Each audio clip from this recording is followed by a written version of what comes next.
Hey guys, welcome back to the channel McNallie Money, the new home of power mining analysis.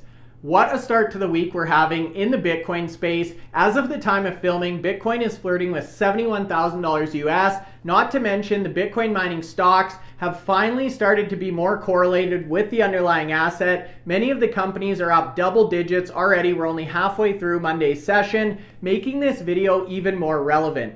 Now, in today's episode, Anthony Power, our resident Bitcoin mining analyst, has brought along some key metrics, statistics, and charts for Q1. We're going to talk about why we're so bullish about this quarter, heading into halving next month, and compare where these companies are at currently compared to last year or the end of Q4. Now, we've got a lot to go through. Before we get into it though, please take a second, hit the like button, you guys. It's 100% free to do. It's a huge help to myself, the channel. Anthony absolutely loves it. If we hit 500 likes on this video, we're going to be doing some swag giveaways as well. If you're not part of the community, McNallie Money, feel free to join. We're almost at 43,000 subscribers. We'd love to have you as part of the group. And in addition to that, you guys, let us know your thoughts, your comments in the section below on Q1, how your portfolios are looking today in light of this big move from Bitcoin, and your outlook for the rest of 2024. Now, with that being said, let's get into today's video.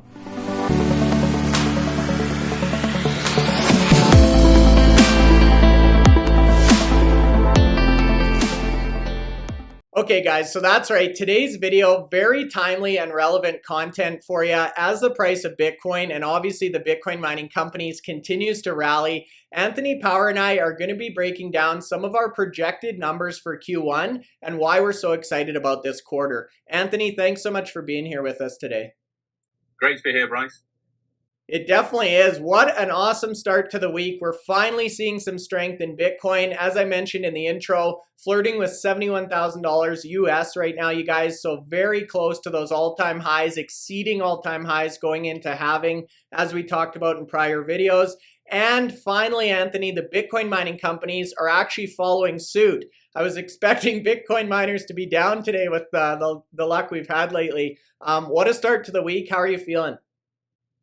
Yeah, been a great start to the week. We saw the Bitcoin price start to move yesterday, and today we've got it over 70,000 again. So will we break the all-time high this week? But yeah, good day for Bitcoin, good day for mining.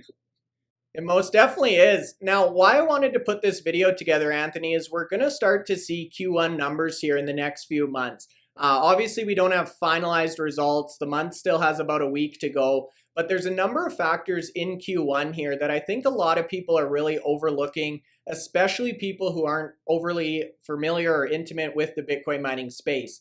So in my opinion, Anthony, Q1 is going to be blockbuster for these miners. Not only have we seen all-time high Bitcoin prices, that's driving all-time high daily revenue. We're seeing increased production, so the quantity of Bitcoin. We're seeing debt levels go down. And then obviously as a byproduct of the Bitcoin price, the companies who've chose to take a HODL or store Bitcoin on their balance sheet, we're seeing tremendous increase in the value of those balance sheet assets. So this one, I think, is going to be a quarter for the history books, especially in the Bitcoin mining space. And I wanted to get your thoughts on a lot of these topics, Anthony. Yeah, so if you think about where we were in December and where we are today, we've seen the difficulty in mining gradually increase, every 14 days as it's reset. And so, just looking at difficulty alone, that does impact production. So in terms of, if you had the same hash rate in December as you have in March, you're effectively mining less Bitcoin than you were in December because the difficulty has impeded that. And but aside to that, the Bitcoin price has really rallied. So we've seen the Bitcoin price, it's up 70, 80% since the year to date. And that has more than given, the majority of companies, a significant boost in their daily revenues that they're achieving at the moment. It sure has. The other factor here, Anthony, that I think a lot of people are going to be excited to see, this is the final full quarter before halving, and those block rewards or subsidies are cut in half. So a number of different factors. So let's tackle these one at a time. So you talked about difficulty. Obviously, that's working against the miners at this point in time. However, post-halving, we would expect to see a lot of the inefficient miners come offline worldwide, global hash rate, global difficulty drop. I've heard some estimates anywhere from 20 to 30% difficulty drop depending on the price of Bitcoin. Obviously, the higher the price, the more economical it is to keep the older machines. So that one we'll save for another day. But the Bitcoin HODL, Anthony, that's one that we can measure. We've got fairly good numbers here. I'll let you walk us through some of your assumptions. But let's take a look at Bitcoin HODL as of the end of December compared to where it is today. And then most importantly, the delta on those two numbers. So I know you brought along some slides here, Anthony. Maybe we'll start off with the snapshot end of December current HODL value for these miners. Yeah.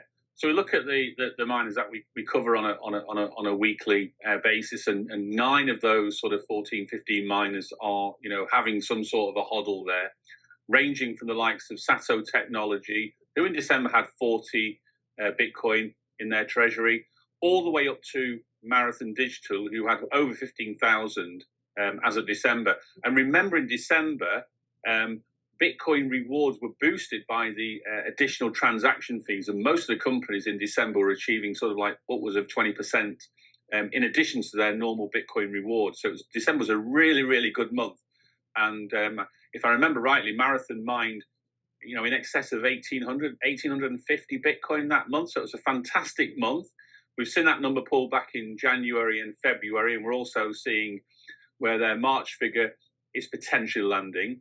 So what I've done is I've looked at the December position for HODL. I've looked at where we were in February and what the likelihood is of the March position. So, taking account of the difficulty, taking account of their hash rate for mining in March itself, and made some assumptions to get to a position where I'm expecting the amount of Bitcoin to be produced for each of these miners during the month of March. So having applied these assumptions to get to a March position, we can see, again, looking at, the stretch from SATO Technology, who I've assumed will have increased their Bitcoin HODL to 53 from 40 in December, taking account of what their monthly mining and what they generally spend on a monthly basis in terms of how many they sell to cover their operational expenses. And I've done this for every miner. So, one thing I cover in every month is the amount of Bitcoin mined and the amount of Bitcoin sold as a percentage of their actual production. And we've seen, these miners generally are trying to at least maintain the HODL. Some are actually increasing the HODL. So those assumptions have been included as well there. So the likes, if you look at February's data when we put that out a few weeks ago, the likes of, Riot Platforms, Hive Digital, didn't sell or sold very, very little. CleanSpark sold very, very little. Marathon only sold about 65% of their production, and Bit Digital only sold, I think, 15% of their production. So using those assumptions in February and applying those to March to the number of Bitcoin that I believe that comes to mind, we then get some of these results here. And looking at Marathon. Marathon close to 17,500 Bitcoin in their treasury, based on the assumptions I've used. And it'd be interesting to see what that number looks like when we get their results coming out literally in that first week of April. The likes of HUT, who are the, sort of like have the second largest HODL, because they've been generally these last few months selling their production. I've assumed that their production will be sold again. I've assumed that 100% of their March production will be sold to cover operational costs. I haven't made an assumption that they'll eat into that 9,110 Bitcoin HODL, although Asher has indicated, the CEO, that if they require to make some investments, they have the ability to liquidate some of the Bitcoin to cover that. So I haven't used that assumption, but I've just used the general assumption. We're going into the halving now. Some of these miners are starting to try and at least maintain or build their HODL. With the likes of CleanSpark, Hive, and Riot, I've assumed literally they've kept all their production. So the likes of CleanSpark up to over 5,000 Bitcoin. And bear in mind that's been done predominantly now in the last 6 or 7 months. I mean, they had a very, very few Bitcoin at the start of 2023. I think it was like 400. So they really, really looked at driving that HODL up there. And if you look at the production numbers for March, it's a 3-horse race. in terms of, CleanSpark, Core Scientific, and Marathon. I think as we speak as today, Core Scientific have got a slight edge against both of them, but it looks like Marathon are getting more of their sites energized. They had some real issues with a couple of their sites, and the utilization was down. There was no energy, and so it looks like some that's coming back on, because we can see from their pool how many blocks they're mining in the last few days, and it looks like it's getting closer to 4, 5, 6 blocks per day, which is where they should be, having got the best part of 28, 29 exahash of hash rate. So when we get to look at those numbers there, we can then say, well, what's the position of HODL now compared to where it was in December? And let's look at just that 3-month period. What effect has the Bitcoin price had on that delta? And we come to then the increase in Bitcoin value graph. Yeah, this is the most interesting of the three for me, Anthony. And just to summarize, you guys, so basically we looked at their position, their HODL position in February. We used historical averages or regular activity with these companies to extrapolate that out to where we think they may be at the end of March. So number one, check those numbers. As Anthony said, those are essentially our predictions for March production. But also, you guys, the other thing you want to check is this slide here, which shows the delta of those two numbers. And you can see, because of the increase in HODL and because of the increase in Bitcoin price, Anthony, some of these companies, we're talking hundreds of millions of dollars added to their balance sheet. This is not, there's no margin on this. This is pure money in the bank for these companies or on exchange or whatever. But CleanSpark, $227 million difference in their HODL. Again, with those underlying assumptions. HUD-8, $249 million, Anthony. This is a company that's market cap is under $1 billion. You've got Marathon, $583 million, almost 0.6, 60% of $1 billion. And then finally, we've got Riot, $284 million, Anthony. Is Wall Street, are regular investors realizing the amount of money that these companies are obtaining due to the balance sheet changes here? Not quite sure they are. But bear in mind, these are sort of like, this is and if they're all using the new FASB accounting treatments, or they're using IFRS accounting, which allows companies to value Bitcoin at the current prices. If we said that the price of Bitcoin was $70,000 at the end of March, this is where the increase in that value would be. Now, people are going to be saying, what about those companies that sell their Bitcoin? Are they going to have any benefit? Well, these companies have had benefit in selling the Bitcoin since December at an average daily rate.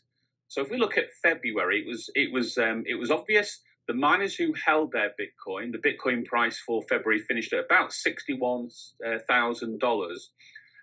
Those miners who sold on a daily basis were averaging a revenue of about $49,000 per Bitcoin.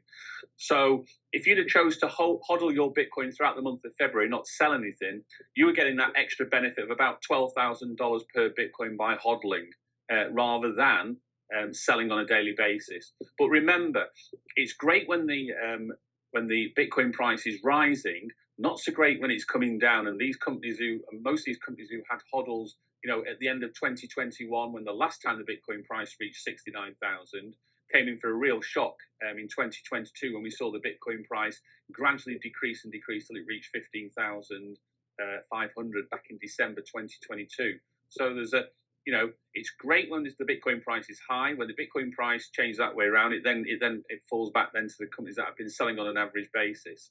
And we know that the likes of, IREN, and actually in those days, CleanSpark was selling on a daily basis. So they benefited both times. Actually, their strategy has been pretty good, all the way through this. They've managed to achieve, daily sales when the Bitcoin price was, 69,000. But now they're hodling as the price goes up to 70,000. So they're obviously really tracking the Bitcoin price in a positive way. Not all miners have done that. Some miners actually purchased Bitcoin in 2022 and then had to sell it a few months later at an actual loss. So, you have to be very careful. You have to understand the cycles.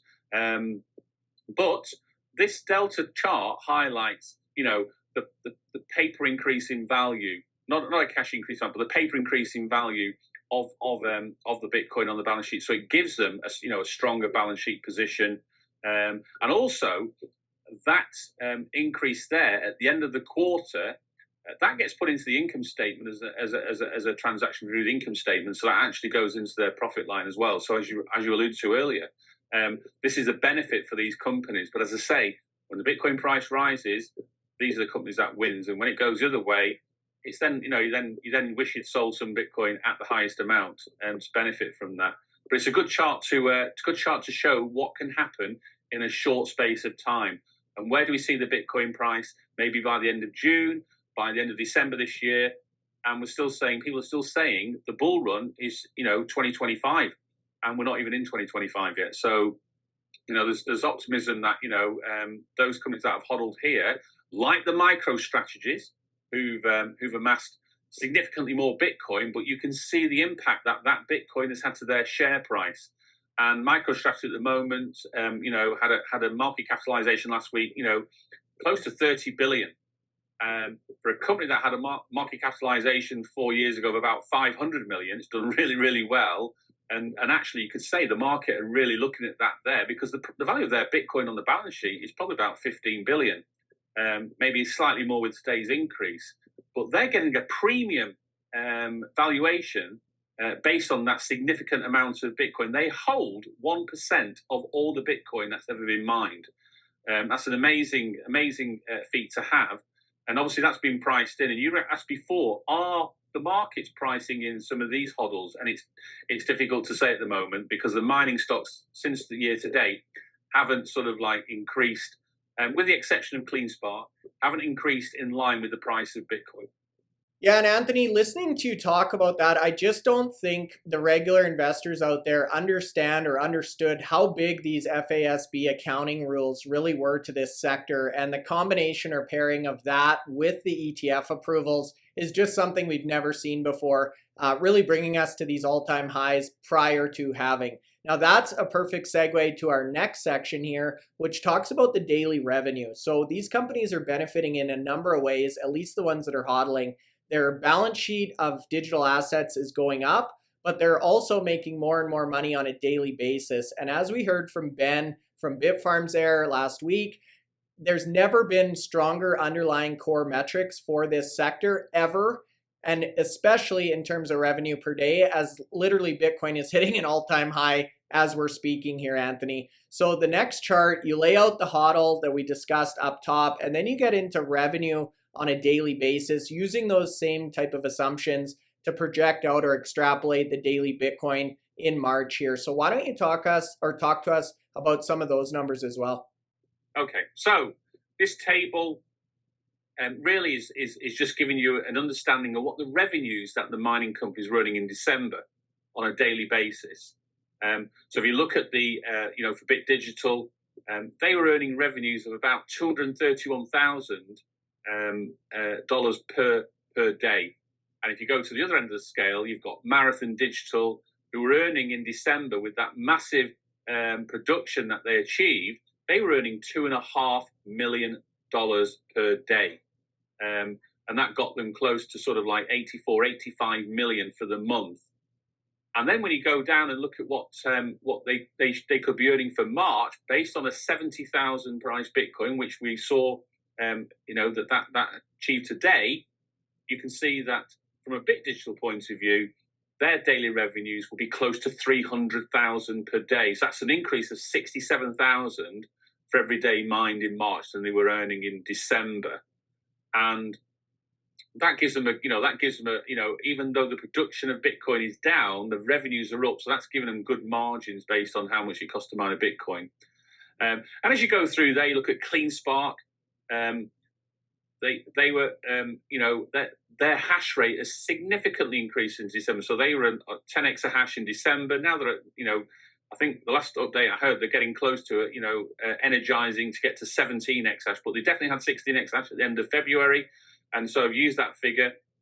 Their daily revenues have increased by, over 900,000 per day. So that's really, that's a real increase there, but they have increased their hash rate significantly. Yeah, looking across this chart, even some of the smaller ones, you've got SATO Technologies, $8,000 a day increase. You've got Hive, $78,000.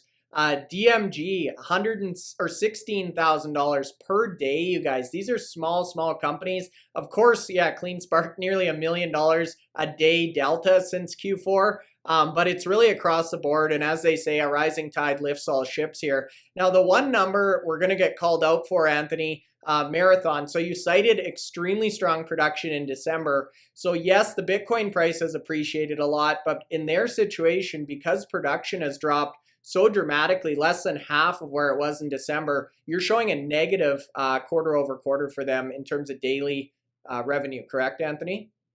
That's absolutely correct. So if you look at what they produced in December, I think it's like 1,853 Bitcoin. And I've got them getting close to 872 Bitcoin in March. That's literally 1,000 Bitcoin less per month. But the revenues, because the Bitcoin price is significantly high, they have got a decrease in revenue. It's 557,000 per day. Now, that's for March, because even though they've only got like 5 or 6 days left, they have managed to start, getting back closer to where they should be on a daily basis. We'll probably see April, certainly the days before the halving, where they should be achieving good production numbers. So there's a possibility that even though you've got a halving in April, they could actually produce more Bitcoin in April than they did in March if they've got all their sites fully utilized, fully operational. But the impact of their energy dropping at some of these sites is costing them, significant amounts, and it's costing them, over $500,000 a day. That's $15-16 a month. And you look at the fact it was there. They had poor production in January, poor production in February, and it's likely that unless they can really increase their numbers for the last 6 days of the month, Core Scientific will probably just outpip them again in March. So that's a significant amount of revenue loss for the first 3 months on a daily basis. But we expect, the updates that are coming out that's saying more of these sites are being energized. Let's get the production numbers out there for April. I think they'll have a better month in April than they did in March. But again, we don't know what the Bitcoin price is going to be in April. We don't know what the Bitcoin price is going to be before the halving or post the halving. So I'm only using 70,000 on the fact that we achieved it today. And we achieved 2 weeks ago 73,000, and then last week it dropped to like as low as 62,000. So Bitcoin price is volatile, but this is just a sort of like a what-if scenario if the Bitcoin price stayed at 70,000. And I'll let the people out there who sort of like track the Bitcoin price and share prices far more than I do to give their predictions of what that being there. But I thought it was a sensible number that was actually achieved today. And we have been in that sort of like range of between sort of 65 and 73,000 for the majority of the month. I thought 70,000 was a good figure to use, just to give you an understanding of our price, even though production numbers have been coming down monthly because of difficulty, how price can really have a benefit for miners. And even though when we go into the sort of like post-halving position, if the Bitcoin price increases, knowing that their production is going to be, 50% reduced, it might give them some sort of like, expectation where there's a light at the end of the tunnel. Yeah, totally agreed. I think the 70,000 assumption is completely fair, Anthony. And you guys feel free to plug your own numbers in. It'll be higher or lower. As the saying goes, let's make hay while the sun shines here. The miners are firing on all cylinders, Anthony. We've been hearing some FUD in the media lately, fear, uncertainty, and doubt. But you guys, the numbers don't lie, and that's why we focus on the numbers. These companies are generating more money right now than they ever have before in history.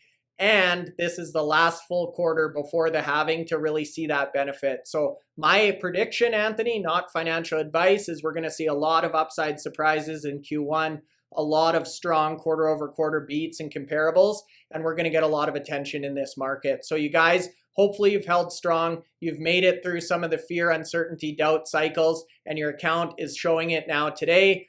Leave a comment in the section below. Let us know your thoughts on this projection, this exercise in today's video. Anthony, I'll throw it back to you for any closing thoughts, and then I'll wind up. Yeah, we're starting to see this Bitcoin price, hold above 60,000. We were talking a few months ago in podcasts. What did we think the price would be around the halving? We discussed the assumptions that Cantor used in their recent analysis of the Bitcoin miners, and they were using a figure far significantly less than that, where it meant that some of the mining companies would have to switch off. At the moment, we know that a lot of these miners on here are able to produce a Bitcoin in terms of total cost around about sort of like 25,000, 30,000 as an average. So at the price today, you won't be seeing these miners in this table or the table that the full table that we normally provide with all the miners, even those that sell on a daily basis. These miners, because they have the more efficient machines, will be staying switched on as we go through that halving. Yeah, they sure will. Not to mention their fleets are getting more efficient by the day as they plug in new rigs. Anthony, thanks so much for the time today. Awesome content. I really like these projection number-based videos. You guys, leave a comment in the section below. Hit the like button. It's free to do. It's a huge help to myself, Anthony, and the channel. And if you're not subscribed, of course, join the community. Almost 43,000 members. We'd love to have you. Thanks for the visit. We'll see you in the next video.